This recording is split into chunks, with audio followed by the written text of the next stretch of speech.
Welcome to the Dork Forest. Jackie and her pals will never bore us. Shameless confessions about our obsession will make us laugh and smile. So let's explore the Dork Forest and dork out for a while. Hi, I'm Jackie Cation. You are about to listen to the Dork Forest. Let's give you the info about it. First of all, you know the websites. dorkforest.com, thedorkforest.com. If you like a determiner, jackiecation.com has everything. All of my podcasts, including videos of my stand-up schedule, merchandise you can purchase if you would like, and a lot more info than you possibly even need. Let's do the credits. Mike Rickberg sang and produced and composed that song at the beginning of the show. He sang with his wife, Sarah. It's very beautiful. At the end of the program, he sings his version of the Mexican hat dance. That's Mike Rickberg. Vilmos fixes JackieCation.com. He is the web designer over there. And Patrick Brady fixes the audio. And in this case, there's a video intro. Very exciting. Anyway, those are the websites. If you want to support the show, you're doing it already by listening to it or watching it. And another way is to tell your friends and family, go on iTunes, do a review. Another way is to just give me money. Yeah. You could go use the donate button. You can make it even monthly if you're okay with making things monthly. You do a PayPal monthly. There's a monthly choice on PayPal. The PayPal is a button on the Jackie Cation or the Dork Forest website, and it goes directly to me. Thank you very much. I will use it wisely or foolishly. Your call as well. Now, my email address, jackie@jackiecation.com, is where you can contact me if you have any questions or concerns and about the Dork Forest. And I do have a Venmo account. It's Jackie-Cation, oddly enough. Another way to support the show is on dorkforest.com and jackiecation.com. There's an Amazon link. And the Amazon link just takes you to Amazon. You order like normal, and it supports the show because you came from JackieCation or dorkforest.com. Very exciting. Other than that, there is a Bandcamp. You can, if you have listened to all the episodes that are free and you need more content, there are several live episodes that are at thedorkforest.bandcamp.com. And those cost me a couple of bucks, so I charge a couple of bucks. There's also a storytelling album there that you can listen to some stories that I did live. And there are 17 free episodes before the Dork Forest was pre-recorded. So the audio isn't very good, but the guests were super funny and fun and dorky. So if you want to do that, go to thedorkforest.bandcamp.com. Other than that, let's see if there are other things that I should be talking about. Possibly the merch. Yeah, if you want to buy merch. The only other thing I want to talk about is the merch. You can get Dork Forest t-shirts, and you can get stand-up comedy t-shirts. You can get my albums or my DVD over at jackiecation.com/merch. There's pins, there's a challenge coin, there's a bunch of new things happening over there. Anyway, a lot of information.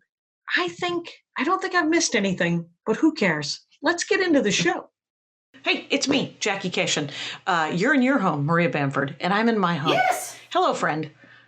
Hello, how are you? I'm okay. It's good to see your punum, as the Jews say. It's such a good word. You're my beshert. That's my loved one. Oh, is it? Is that Yiddish? Shabbat Shalom. This is a mitzvah, a blessing. It is a mitzvah. It is a blessing. I want to know, we're just going to dork out. It's Maria Bamford. Look into the links. You have a new special. It's on everywhere. Weakness is the brand. Oh, I'll put it in the notes. Yeah, anyway, sure. So, but what I want to know is, what are you watching on Netflix? Because it was ridiculous and awesome. Well, this one isn't on Netflix. I think it's on Amazon Prime. It's called Till Death Do Us Part. Till Death Do Us Part. It's a Canadian television series starring the Jamaican Irish star. Fiction? Gail Vaz Oxlade. So fantastic. I follow her on Twitter. She's a very progressive lady who has a thing or two to say about a thing or two. And it's got season 7 seasons. I've watched all 7 seasons. And what she does is she talks to people who say, "Oh my God, we fucked up," and then she brings 5 jelly jars over, and she has everybody live on cash for a month, and that's hilarious. And then they have like 3 things. One thing, 3 things they have to do. Like one thing is like, oh, how about if their clutter is like, hey, how about you take everything out of the house that you haven't used within a year and have a yard sale. And then the second thing they have, like usually some romantic thing where they do something for free that's romantic, like, hey, those old pizza rolls you still have in your freezer? Why don't you warm those up for your honey? As she wears something sexy. Once it was a hockey uniform. She wore a hockey uniform. That was telling.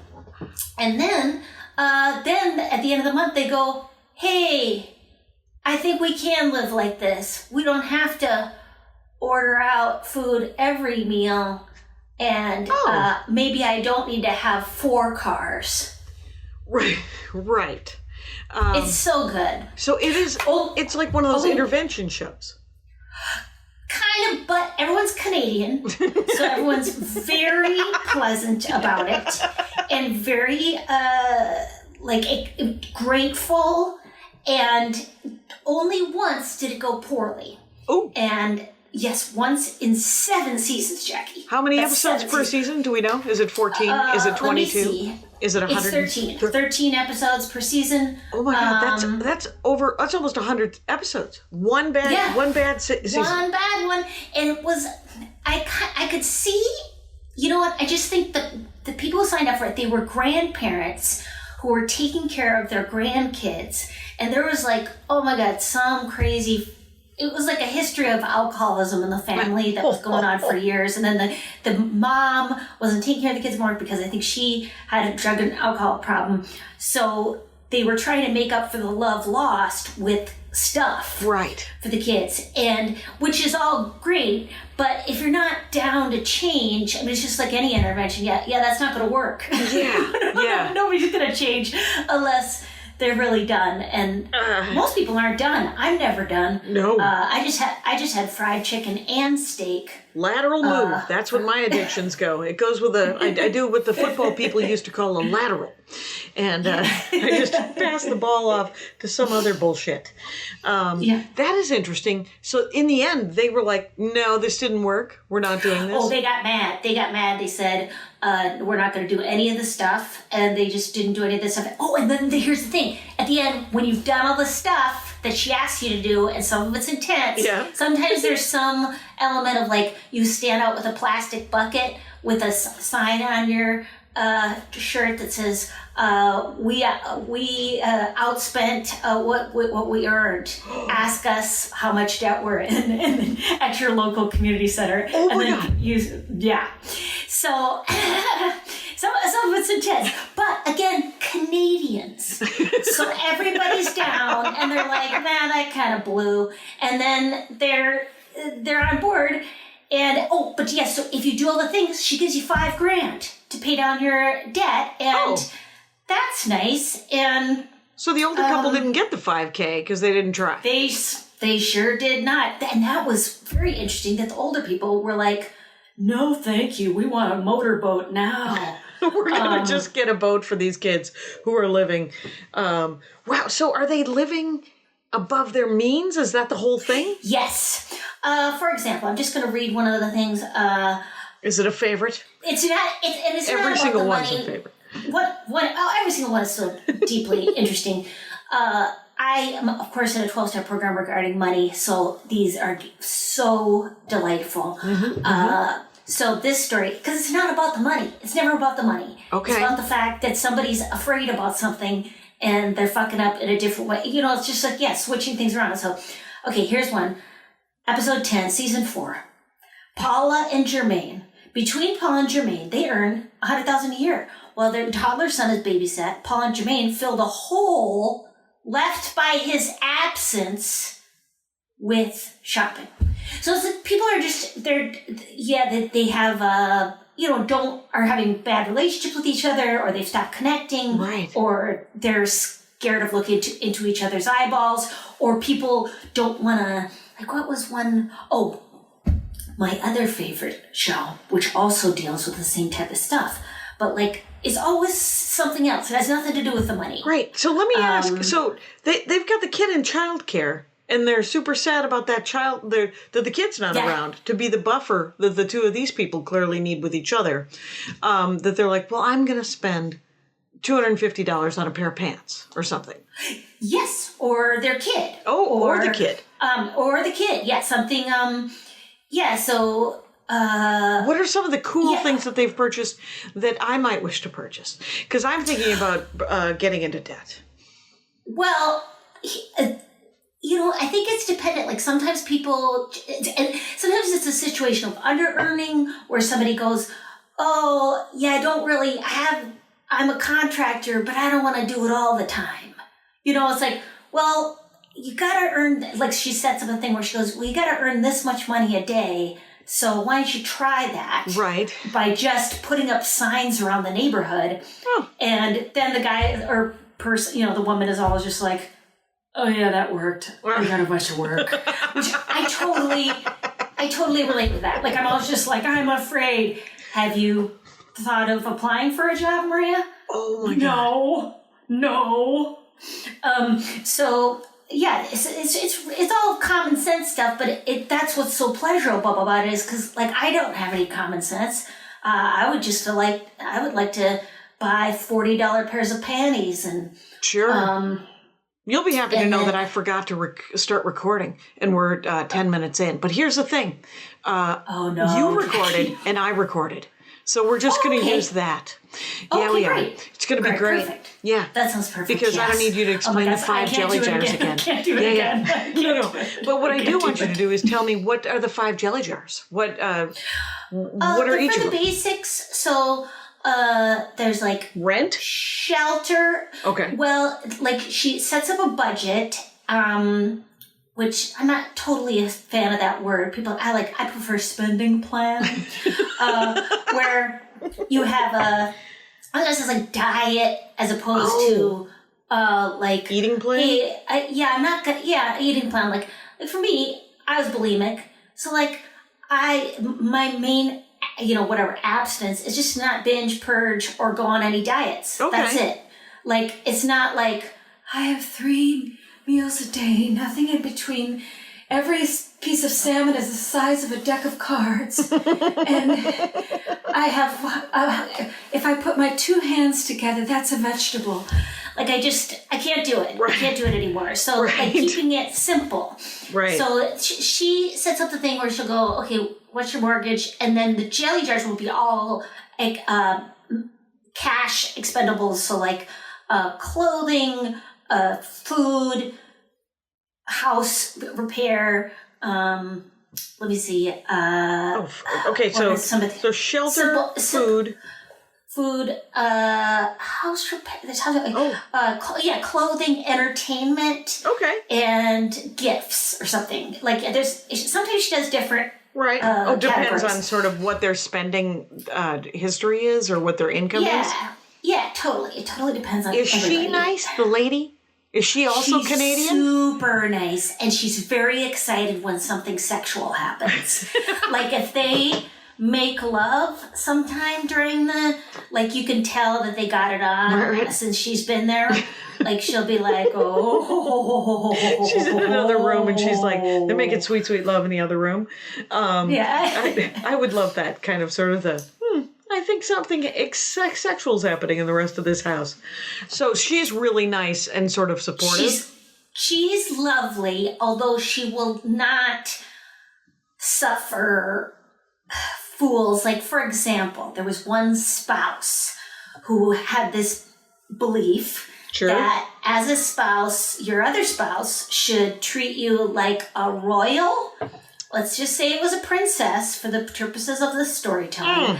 Like a princess, so she needed the following things in order to feel like she was loved, which totally get it. everybody has ways that they feel loved, but then I think Disney has a lot to answer for. Disney's got a lot to answer for. So, and the problem was, her husband couldn't make that much money, and so she was pissed all the time. Oh. And they were getting into debt, and had a car they couldn't afford, and a home they couldn't afford. So then she got a little pissed at her and was like, "Hey, jackass, you're working your husband to death." Yeah. But then people fight back. People fight back and go, "No, I'm not. He loves it." And then, and what does he say? I've actually met that guy. The guy that's been forced into like buying a bigger and bigger house for his princess wife. And I haven't seen it as much with, oh no, that's not true. There was a woman who I went to open mic with, 1,000 years ago in Minneapolis. And she had the better job, but she also wanted to do stand-up. And then she cheated on that guy. And he worked at the Sunglass Hut. And so it was, he was trying to make a lot of money so that she would be, she would like him. They were high school sweethearts. And and she worked at Sears. She had a real good job at Sears selling stuff. And then he worked at the Sunglass Hut. They both worked on commission. She was a better salesperson, but he was busting his butt to sort of give her stuff that she wanted.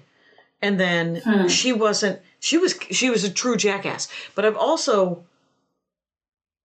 so I've seen it goes the other way. There's some dudes out there who are like, "But I want this. I want to have my..." Because that's a story, too, where the guy was like, "I can't give up my truck." And you're like, well, your kids don't have clothes, so that's weird. But yeah, that's so weird. There's plenty of guys with a pinky ring wandering around. That is Elliot Cation, who was providing the basics and then would get a pinky ring for himself. Which treat yourself nice. But some guy, it can go either way. The other way. It can go either way. Yes, that is true. I was trying to find an example of a dude living off the teat of the world, and it wasn't coming as easily as the women I know who have busted some balls. So it's too bad. And also, I think, at least I don't know. I love equal examples. Yeah, but I think guys don't talk about it as much. Like, they might tell their wife, "I get to have this." Right. But they might not say that in public, whereas women are more, I don't know, the at least we're socialized. Right. We've seen the gold digger in film and song and movies too many times. So we've seen it more and we recognize it more. But there are a lot of dudes who are like, "I need my bass boat, I need my motorcycle, and I need my truck. You can have the rest of the money." And you're like, but each of those things cost $40,000. Yeah, maybe. Or I'm going to spend half all my paycheck on buying drinks for the whole bar on Friday, which is that's what Scott's dad did. Boo. Which means there's apples for dinner. Thanks, Bruce. Bruce, you dropped the ball, buddy. Your kids got to have underwear. Anyway, go. So this is it's so beautiful, these shows. It's, again, and I love the Canadian part of it because nothing gets really mean or dramatic. Another show. Yes, please. It's a Canadian cleaning show. You gonna get that name? I just gotta get it. It's cleaning TV show. Oh, it's a Canadian cleaning show? Oh, where they come in and they help you sort of fix your home and stuff? It is. Okay, now hold on. No, it's not tidying up. No. So good. Anyways, I bet you there's a bunch though, because there's that Marie Kondo lady who makes you throw away all your stuff. Yeah, and she makes it sound spiritual, like you're somehow I don't know, like connecting with. You're disconnected from your friends, or okay. So how clean is your house? That's one. But the one I watched was shit. Anyways, it was so good. It was so. What is it? It's same woman. Oh, same woman. Same woman. She's done a lot of cleaning house shows. What she does is she surprises the person's, of course, nominated. She shows up with her gay friend. Oh. And the whole premise or the ongoing joke is that she's trying to seduce her gay friend, and he's like, no. And so funny. And the cleaning, it's not depressing. I mean, there's been a few houses, like maybe there's a problem with pet hoarding or something, yeah. But no, it is not hoarding. Okay. It's only like, you guys, come on, get it to, like, just, there's 4 kids, everybody can, swab something down every once in a while. And she just tells you, like, oh, just a little spot of vinegar and water. And, which is cheap. Super cheap. Everything's cheap. She taught me I washed all my own windows after watching her show. Oh. And which is perfectly easy and satisfying. Yeah, I'm looking out a window right now that could use to be washed. Interesting. Oh, what did she do? God, so easy. If you get a squeegee, like one of those the rubber thing. I think it's about $10 at a hardware store, which is what I got. And then you go down. It's like living out a Ramada right now at my house. These windows are so clean. Oh, that is nice. And so you did the outside? Wait, is that what the squeegee's for? Is the outside? Outside and inside. You can do it both sides with the squeegee. But her name's Kim Woodburn. Okay. That's Canadian name. She is, I watched like 5 seasons of this other show that she did with the gay guy. Then there's another one called How Clean Is Your House, where it's 2 British ladies. But now that I know this exists, guess what I'm going to be watching? And what's great about it is all about, again, like, it's not about the cleaning, it's about the weird family relationships. How, like, the kids are kind of disconnected and or somebody just died, or, like, it has nothing to do with, like, everybody knows how to clean. It's just that everyone's feeling bad. Which I can totally relate to. There's a through line with a lot of these shows. They're sort of makeover-y shows that you watch that all have that. You're like, 90 Day Fiancé, sometimes it works, sometimes it doesn't work, but you're interested in sort of the individuals that are taking part in the social experiment, I think. The beauty of 90 Day Fiancé is how people are trying. Like, they're just trying. And it's so embarrassing, I think, any kind of relationship, whether it's friendship or my parents, I feel like I let them down all the time. And, like, it's just embarrassing. And so I just really appreciate that show where it's like, yeah, he said he'd take you shopping for clothes. The fact that he took you shopping at Goodwill, maybe that isn't what you wanted. Right. But guess what? He did take you shopping. Right. This one guy, this gal, she came over from the Dominican Republic, and I think the guy kind of played it up saying, I'm going to treat you, right, and get you, let's go shopping, and I'll get you a phone. And he got her a flip phone. Okay. And he took her to Goodwill. Okay. And those are valid. He did say what it, and I almost feel like that's something I admire in a dude. Like, do not live beyond your means. I like when Scott pulled up in his 92 Saturn, I was like, is it paid off? Like, that's all I care about. I remember when you met him and you were like, I was impressed. It was just a normal car. It was just an old car that ran and it was fine. And you're like, it was relatively safe. Because you had been dating those guys who had those fancy cars, or a couple of guys had. A couple of guys had fancy cars. And one guy was so mad about money all the time. And I'm like, hey, why don't you sell this fucking car, weirdo? Right. Why are you so mad at your ex-wife about money? Why don't you, barter those shoes for food and stop being so mad all the time? Yeah, it's yesterday I watched 5 hours of television, which I haven't done since I was in my 30s, and it's been a long time. So, I like all of these, like the Canadian shows what I'm watching right now is an Australian series and a New Zealand series, and they're both murder mysteries, but they are the Australian one is called Miss Fisher's Murder Mysteries, and it's set. Yes, I checked that one out. Yes, And that one, you get sort of the history of Melbourne, and you get the history. And every week she meets a new downtrodden kind of person. Sometimes it's child labor, other times it's the communists, other times it's the unions. Another time it was there was an interracial couple from the United States. There's all kinds of things were happening, and just watched 2 episodes in season 2. This is also, but it was 2 seasons were free on Amazon Prime when I started watching it. In almost the end of the first season, they were like, "Oh, we should be charging for this," and now it's Acorn TV I'm on my first free month. So we're also on Acorn. Are you doing Acorn? We just joined Acorn about 2 weeks ago. It is treating us nice. Yeah, and the other one was Brokenwood or something like that. New Zealand murder mystery set modern day.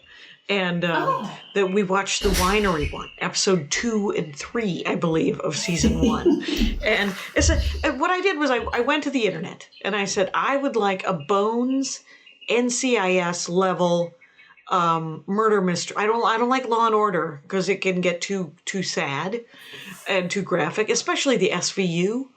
And but these ones super light. There's still crimes that are being solved, but it's more Spencer for Hire. It's more of a Rockford File kind of situation.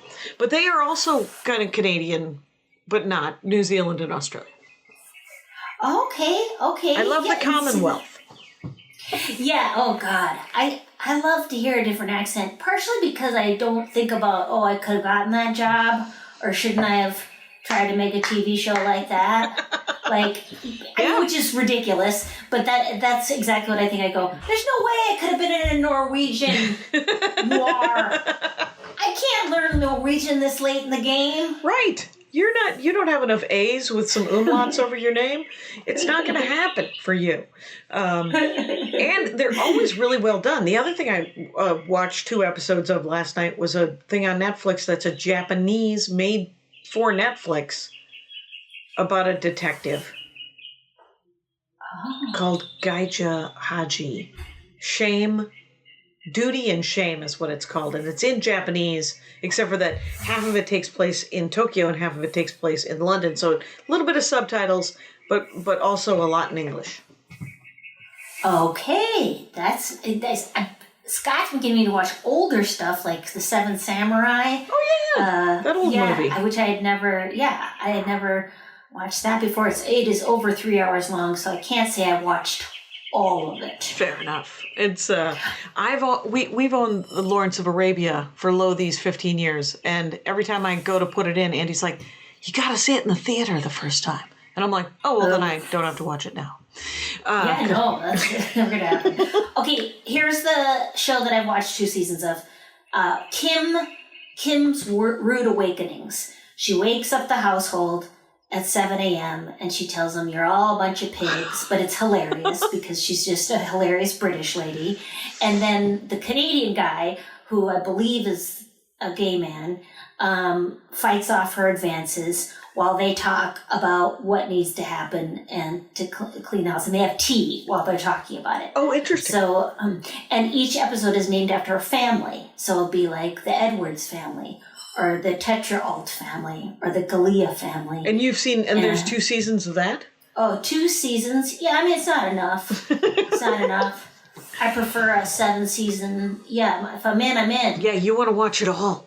It's, what's your, read me a description of one of the episodes and tell me what that looks like. Rude Awakening. That's such a great name.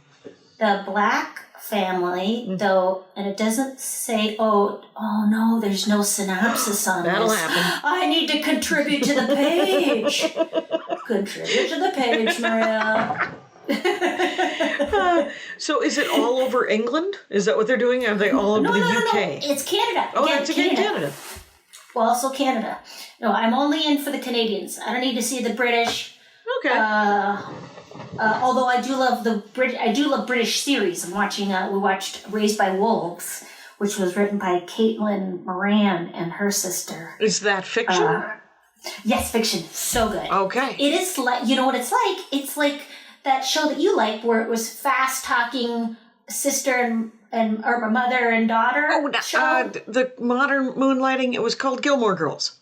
Yes. It is exactly like that, except probably a little bit more foul and slightly more erudite about different references to English literature. What's that one and called? It is called Raised by Wolves. Very good. We'll look into that. Thank you. Sure. If it's anything like the fast-talking Gilmore Girls, I might enjoy it. I did watch the first episode of Moonlighting not long ago. I know, you said that it held up. It held up. Weird, right? That's great. I know. Who knew? Who knew? You hope... I wonder if, the people in the 1700s said, oh, I hope this poem, this epic 40-chapter poem I wrote is going to kind of last. People are Did Chaucer know? Did Chaucer know when he was writing those fart jokes? Did Balzac say to himself, "This poop joke is going to be timeless"? Gargantua and Pantagruel, and is it gonna? Is it? Yeah, it will, because bodily functions are always going to be funny. People do. Yes, people love that. So I love that. Have you ever seen any of those survival kind of shows where they go out in the woods and they got to live? Not a fan. Not a fan. I've been camping. It's uncomfortable. There's also a sense of that, where somebody's superior to you who's camping with you, who's if you want to put the tent fly over the, because that will be far more waterproof. That's what those shows are to me, is my dad just yelling at me. Well, I guess if that's the way you're going to build a fire, see how that works out for you. Oh, God, you are correct. I will say that I saw one where the guy humped his own camera and everything, so there was no cameraman to hand him a sandwich. It was called Survivor, and he would be dropped off. And I thought you meant by humping the camera. I thought you meant sexually assaulting the camera. Right, that's because we do stand up. You were like, is there somebody humping a stool? No, there is not. This guy, he essentially packed his own, so he was genuinely by himself. And he was in the desert one time, and a friend of Andy's who, she's a nurse, she lives here, she's always lived here, but she came from Mexico and goes back to Mexico to visit family a lot. And it's in the desert. And so she was watching one of those episodes and she's like, he keeps catching scorpions and eating them. He's surrounded by yucca plants. He could just make a salad. What is happening? Yeah. So there's that too. Because sometimes they're a little, does it feel like they're kind of contrived because they're reality shows. Well, I've been on a reality show. I was on Worst Cooks, Celebrity Edition. Ha, ha, ha. Ha, ha, ha.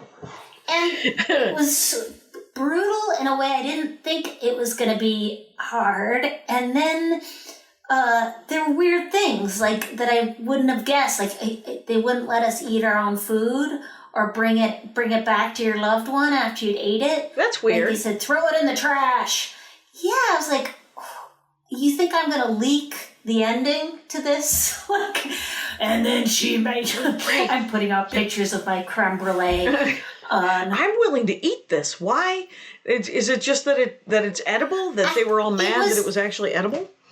No, I think it's a control thing where they go, they don't want the storyline leaked.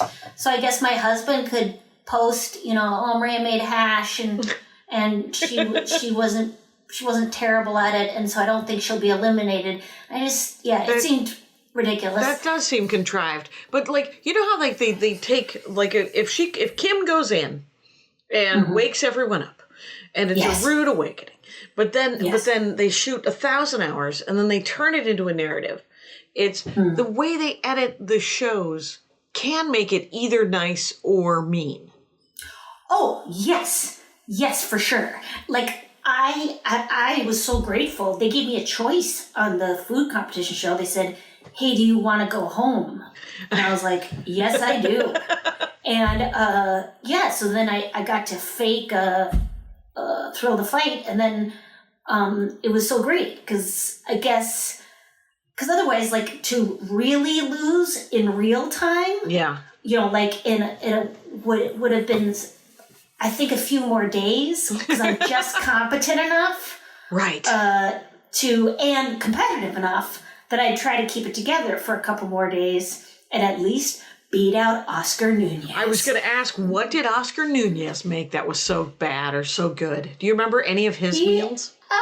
He did, I mean, all this stuff. Everybody did a great job. I mean, everybody is a professional person who can try. Yes. You know, so it's not like, what are these hands for? Like, everybody, nobody's trying to even be entertaining about it, because I think, especially if you're put on as a entertainer, as a celebrity, you don't want to look like a total dolt. Like, right. Because what if I am handed a dance routine at the last minute for a Broadway musical? I don't want anyone to think I can't follow directions. Right. And so, you do it. I mean, I think everyone did a great job. I mean, I ate everything everybody cooked. I thought it was good. So because I was thinking about the Great British Bake Off and how those first 5 seasons were kind of nicer because of those two women comics. Yes. And what I heard like it's anecdotal, so I don't know if it's true, but I heard that whenever any of the bakers would start to cry or something, they would start shouting obscenities so that it couldn't air. Oh, that's nice. They would just like someone would start tearing up and they're like, fucking cunts. Oh my God. Are you cunting fucking crying? Cause that, and then they're like, well, we can't air that. It's like, oh, that's too bad that you can't air this person having a meltdown. And, it was that's nice. Yeah. As opposed to the new people who I don't mind them, but they're a little bit, I think they've been directed to sort of get in their way a little bit. And so they're not, it's not as nice, you know? Well, it's hard not to cry when you're tired and everyone keeps telling you that you're not good at something. Or, because I almost started to cry. The lady, the blonde spiky hair lady on the show, like, kept coming around. And that's her job, is to be kind of like a sassy, like she's the bad cop. Yeah. And then, she was kind of like making fun of me that I had a tremor. And I was like, hey, listen, it's not. Hey, shitbag. Hey, shitbag. I didn't. But then she took it down a notch. I think because she realized that people, I think, told her, hey, she has that tremor. She comes by it honestly. But also, I'm not very good under pressure. I'm terrible under pressure. Like, I like to have rehearsed and know things days in advance and then work on them for years. You do enjoy present them. You love a rehearsal. Loving, adoring public. Who carries you off the stage? Yeah, I don't want to. These last minute. I don't want to test my metal. Yes, the technical. You're not. Yeah. You're like, don't throw a technical at me. Here's my reality show. What was the first one that you watched that was emotionally resonating? Like, what are some of the older shows that you were like, well, this is what I want to watch. I want to sit here and see someone go through some shit, but and it works or it doesn't work, but they gave it a shot. You know, sort of like 90 Day Fiance and there were a bunch of relationship ones. I do. Married at First Sight, though that's not very old, but that was a very good one because they had therapists on it, and I was like, right on. That was super nice. Married at First Sight. Did they have to marry? They had to get married, and they were their spouses was chosen by a group of professionals, like based on what they said they wanted and who they were, what they were like. Oh. And I think a bunch of people are still married. But who knows? Who knows? So they had actual therapists come in and go, so you guys are going to get married, but we're going to help you sort of speed up the process of getting to know each other. Helping each other out, like in terms of like if you have disagreements or lifestyle changes or all those things, and everybody was in New York area, so that was I like the idea of a therapy show. Yes, And yet the problematic part of that is one of the greatest things about therapy is that it is completely private. And Fair enough. So like when they did the celebrity rehab, it's like, oh no. Like that's the least helpful thing you can do is give people a ton of attention while trying to get sober or get off meth or whatever healthcare. Yeah. Seems like a bad providing idea. Healthcare. Yes. And that's why I took away Dr. Drew's MD. Excellent. Well, and there's that one where you lose weight too. That one wasn't particularly helpful either, right? The 600-pound loser. Oh, the 600-pound life. Oh, 600-pound life. Now, see, I kind of appreciate that one. Okay. Just because there's just no fucking resources out there for anybody beyond TV. So if I swear to God, like I just feel like if this is one of the only ways people can get help and get someone to check in on them, because it's something where it's like to make a massive change like that, it's just like any addiction, but I would say food is even worse. Like it's just so, and because it's not only the physical addiction, but emotional, and then the body dysmorphia, like all that stuff is so, it just feels like everybody should be able to be inpatient or something, in a hospital for months instead of. So at least that TV show sort of gives people an idea of what resources are out there, or the narrative that you could. The narrative, and that it's not just about. It's not just about being on a diet, which is like they have to keep to this fucking thing so they can lose enough weight so they can get on the, so they can have the surgery done, but I mean, even, again, it's not about, it's never about the food. Right. And it's never about because like I've known plenty of people who've gotten the stomach thing done, and then you blow it out with eating because your body can do that. Yay. Right. Your body's like, no, if you want to overeat, we'll figure out life finds a way. Jeff Goldblum, life finds a way. Yes. But so I really appreciated also, I think people are very brave because our society is so like, people are kind of okay with drug and alcoholism on some level in terms of the rock star equivalent of it. But to be morbidly obese in our society is really it's just super tough. Like people say to you stuff to you all the time. Yeah. That's really awful. And so I appreciate that show as at least some fucking help. Like, right. At least it lets people know that they're not alone. And to hear any narrative at all that just is like, well, these are things you can do, I suppose, or these are things you can try to do. And it's really hard. Like, even it once acknowledges people, that. Yeah. Yeah. And that even once people, whatever, get to the goal thing, all the emotional stuff, the reasons, all of us do act out addictively is still there. Like, it turns out, the person inside me is the problem. It's not my body. Right.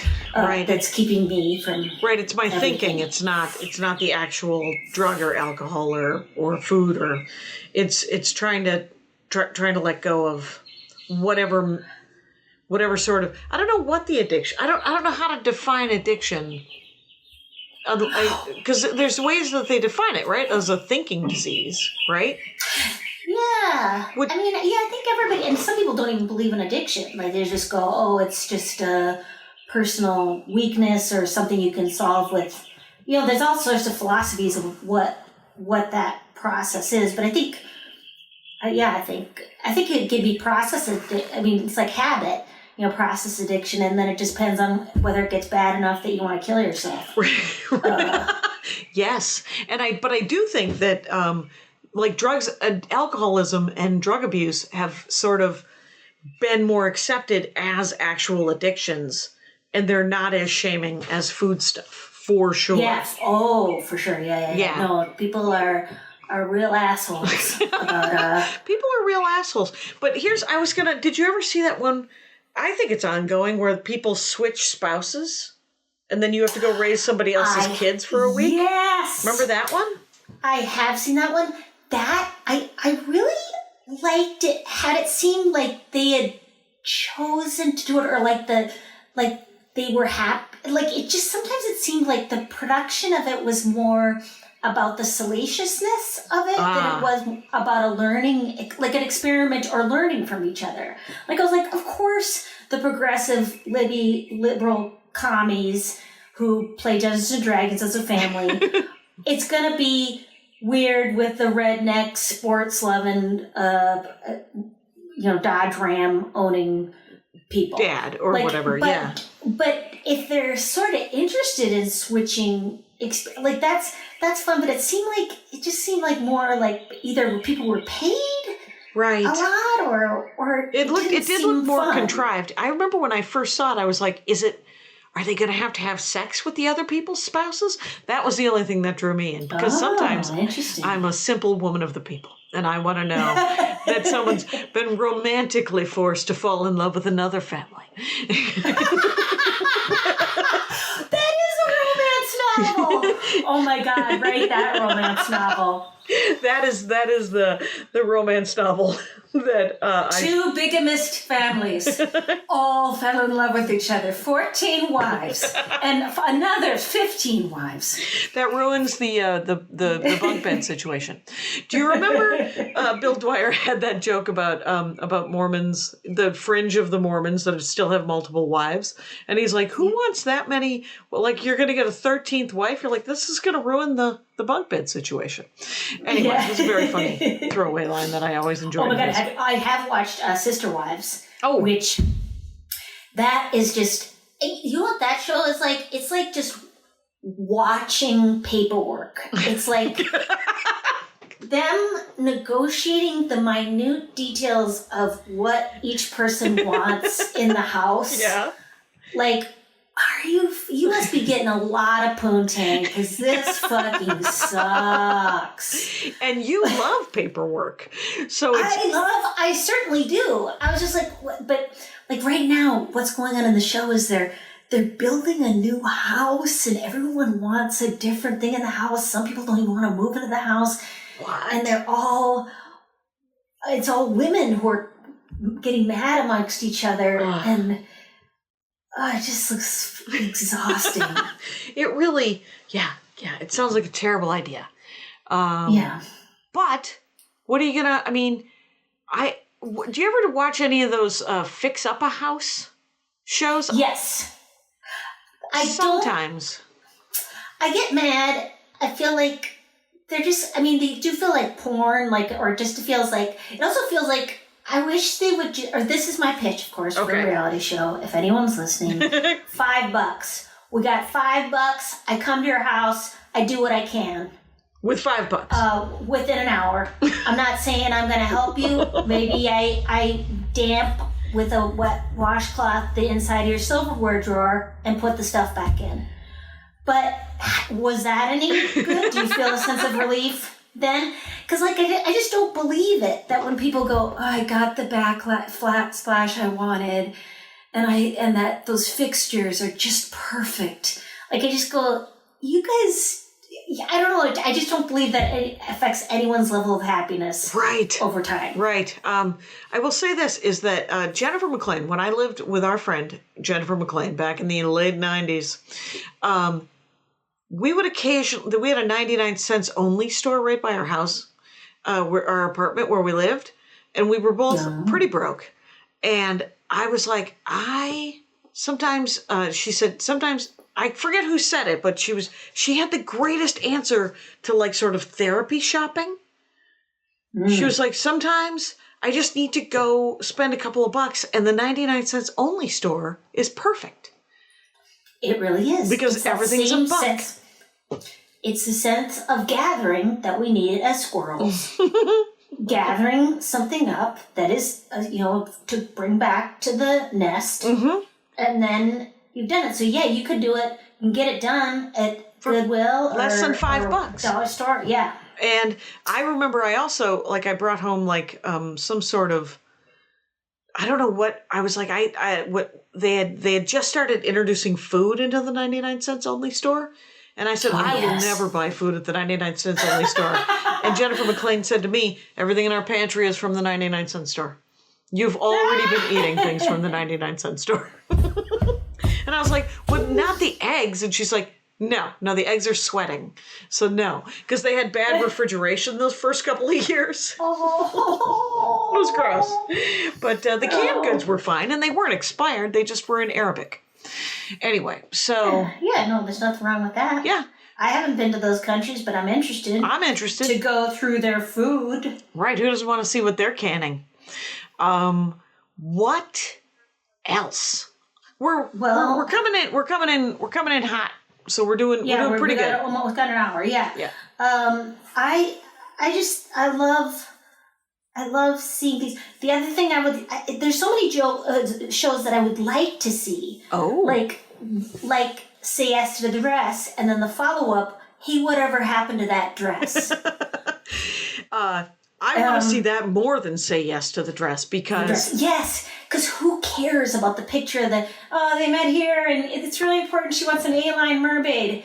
Okay, fine, $5,000. She picked the one. Everyone cried. What happens 10 years from now? Where is it? We've been married for almost 14 years or something like that. We kept the dress because I felt obligated to keep the dress. I gave it away immediately, but that is my MO. I give away everything away. As soon as I fill a notebook in, I put it in the trash. Oh, I have told that story too many times. It's you know what it is? It's shocking to people because they are shocked to find out Maria Bamford will throw away a notebook because you know that Mark Maron has every notebook since the 80s. And he's like, he pictures posthumously someone culling through and finding all the genius. And I have kept most of mine, but some of them are just irritating. Because what I do is before I put away a notebook, I usually transcribe what I think is the current set. And then I try to and then I page through and I see whatever premises I haven't worked on. And I put those in the first 10 pages of the new notebook. Which is that's great. A lot of work, but whatever. That before. No, that's great. But I love that you're just, because when you told me that you did it, I was like, what? And you said, watch me do it right now. And you threw away one that wasn't even done. You're like, because it was just a CVS binder. Oh, yeah, no, I get a 5-subject CVS. I prefer red, but sometimes I'll go for a purple or green. And then, I can't. I don't want anyone to have some perceived job of like my mom, this is so creepy. My mom has archived my stuff and my sister's stuff in archival paper as if, and I'm just like, who are you waiting to, you'll put this in the back of their car and have to drop it off at Goodwill. Drop it off now. Like, I feel like that whole thing of like, are you giving me this to throw out? Like, it just seems like, whenever somebody talks about like cleaning out a dead relative stuff, and I go, yeah, maybe you want one thing. My husband's mom, she passed away, and all we wanted she had some torn out chest shots of mostly men in their 40s actors. So we took some of those from People magazine. Shirtless dudes. A bit of a spank bank for Linda. And then a praying bear. That's it. And like, even though she had tons of collectibles and stuff, but there's only so much you can take, and it doesn't mean you don't love the person. It just means you still have all the memories, for sure. We have Andy's dad in some of his ashes are in shotgun shells. Because he wanted them, which was morbid but funny, and I shot off with a real shotgun. First shotgun I've ever shot in my life. I shot Clyde up into the sky. And and then Andy kept a couple of different gauge shotgun shells with his dad's ashes, and they're just on a shelf somewhere. See, now that's what you want to leave behind. Just a loud bang. Right. or his books that I wish to read. Like if he has stuff that, like if you have cool... No, if they're good books, but like, please do not book bomb those little libraries with your fucking Dan Browns. Everyone has curate my little library. Everyone has all... have it stuffed to the brim with Dan Browns. Everybody's trying to get rid of the Da Vinci Code 11 years later. I can't read any more Dan Brown. It turns out he's Catholic. I don't know if you know that. I know some people love Dan Brown. For the whole book nook, no. Right. It's you have one of those little libraries in front of your house. Yeah, for sure. We just got a boatload of Debbie McCombers. Those ones. Those are contemporary romancy novels. Yeah. But they can sometimes be mysteries, sometimes be paranormal.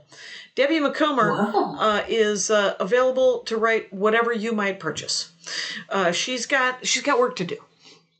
I know. I always thought that they were all sort of seaside oriented. Right. But that was because I think she lives by the sea. Okay. It's I have 2 stacks of romance novels that I was going to take to the used bookstore for them to sell for $3, because I will keep a good romance novel. Essentially, there's a pile of them that are my own personal spank bank. Thanks for playing. And then there's a bunch of them that are actually better written than they needed to be, and have kind of compelling narratives, stories that I like. And was that the one that you showed me the picture of the other day? That was a bad one. That was one that did not need to be capped, but I'm rereading them because I'm sure new romance novels are coming out, but I'm not making it to Target to see. Yeah. Though I did order 3 new ones. Essentially, this is where it's come to. I've had to look up romance novels, like what came out, and then scroll through, see if my favorite authors have put anything out. And then I found them on Amazon, and then I went over to the Ripped Bodice, which is a brick and mortar romance novel store that is closed right now in Culver City. And I just ordered them from there. I was like, you guys ship them to me when you can, And I got them within like a week and a half.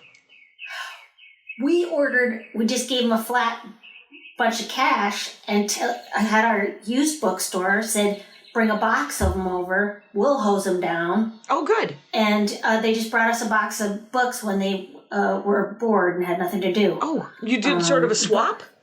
Yeah, we just sent them some money because then we had them pick out whatever they thought we'd like. Oh, so nice. So now, but it's all, I like memoir and biographies. Yeah, you do. All that kind of stuff. What are you reading right now?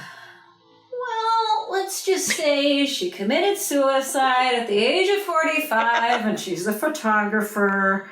Her name is escaping me. She died in the 70s. Oh, wow. She did a series of pictures of the thing she's probably most famous for is people who are mentally retarded at the state hospital. Oh, wow. Did a lot of sort of outsider photos. I'm not remembering her name right now, but it is very good. Then just finished nonfiction about a family. I'm almost up for the happy topics. A family of 12 where 6 of the kids turned out to be schizophrenic, and how that happened in Colorado. You're such a happy person, and you genuinely are, Maria. I mean, you cheer me up.